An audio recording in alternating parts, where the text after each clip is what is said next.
presented by Private Internet Access.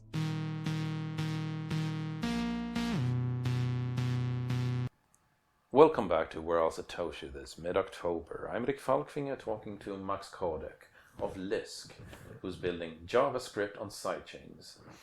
We're making cryptocurrency today to replace money.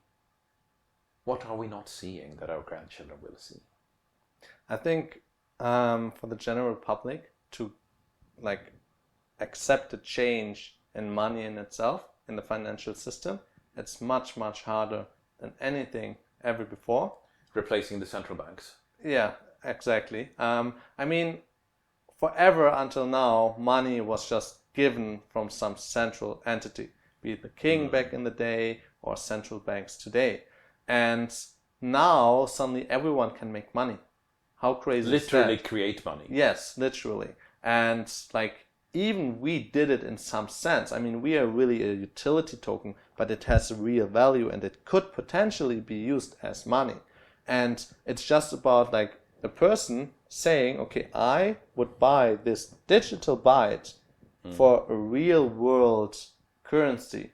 And this gives it value, right? And it's borderless. It's without a KYC process. It can be owned by machines. And this is really the crazy part about it. I think the future of monetary systems has to be like that purely digital, purely trustless, global, decentralized, so that no one can take control of it, and that it can be held by machines. Speaking of trustlessness, there's this movie called Red Planet. I think it's from around the turn of the century with Val Kilmer and Carrie Ann Moss. They're going to Mars in a ship, and they have a priest on board. And that seemed a little odd to me at first, but this priest has a brilliant line, which is, you're not getting on board a pressurized metal tube that rides on a controlled explosion without a little bit of faith in the technology. He doesn't say in the technology, but that's implied there. And don't we always need to trust somebody? As in, cryptocurrency is so multidisciplinary that no single individual holds all the knowledge required to verify everything down to the very last bit, do they? So in this way, just like we needed somebody to tell us the central banks were safe, don't we need someone to tell us that the crypto is good? Yeah, I think so. I mean, you always have these experts in the world. And as you said, Bitcoin or blockchain technology is so complicated that not everyone, or probably no one in the world, can really follow it back to the smallest bits of bits, and because it's building up on advancements in humanity over multiple dozens of years. And well, there's this concept of wisdom of the crowd, where you're putting more faith into the masses. And some people say, it's maybe not so good because here experts and these people who don't really believe or who don't really know a lot about it give their input. Some people therefore say they are trusting more those experts of the experts, right? I think in Bitcoin, everything comes together a bit. You have this open source code, it's a decentralized thing. It's very transparent. Everyone can review it. And I think many, many people, the greatest minds, the brightest minds in this world have taken a look at it.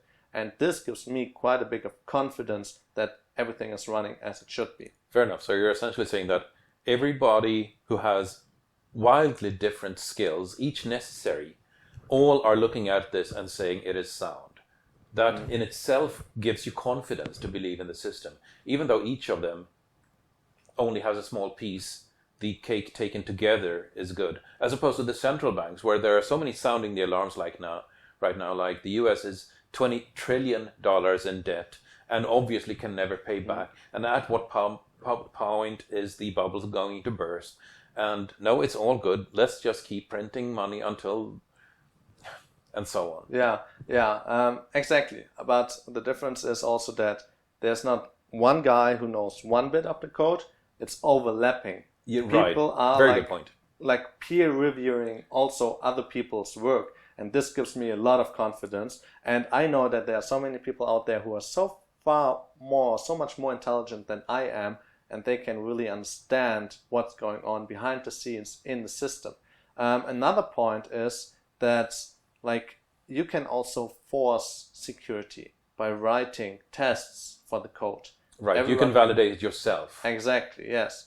And this also is like a very proven practice in development, and it gives me another step of confidence. I rather trust code which is being tested extensively and peer reviewed by the brightest minds in the world. And in my opinion, the brightest minds in the world are focusing on blockchain or AI right now.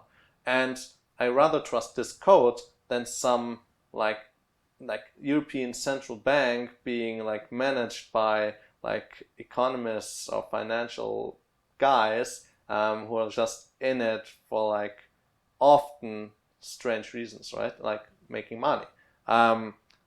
I think code is something fixed, something trustless, what is trustless. You can trust math. Yes, you can trust math. Everything in the universe goes back to math, right? So this is really an element where you can put your trust in, while you can't really trust people. Not single individuals. You can trust maybe people have different motivations, and you don't see all of them. It's not transparent. Yeah, and due to these probably three main reasons, like transparency, open source, and decentralization, for me, I put a lot of trust into the system. It makes sense. It makes perfect sense. Mm-hmm. So if we're jumping as far ahead as you can see, be that 5, 10, 20 years, what's the world like when everything is running on JavaScript and a sidechain? So I think there will be many solutions for blockchain technologies for developers to use it. Lisk sidechains, JavaScript, one of them.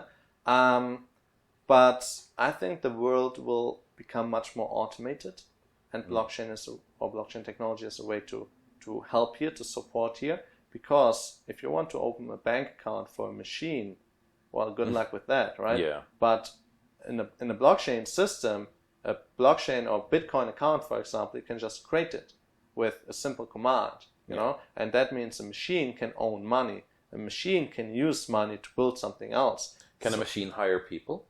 I think so, yes. But I think what a machine is always looking for is the most efficiency.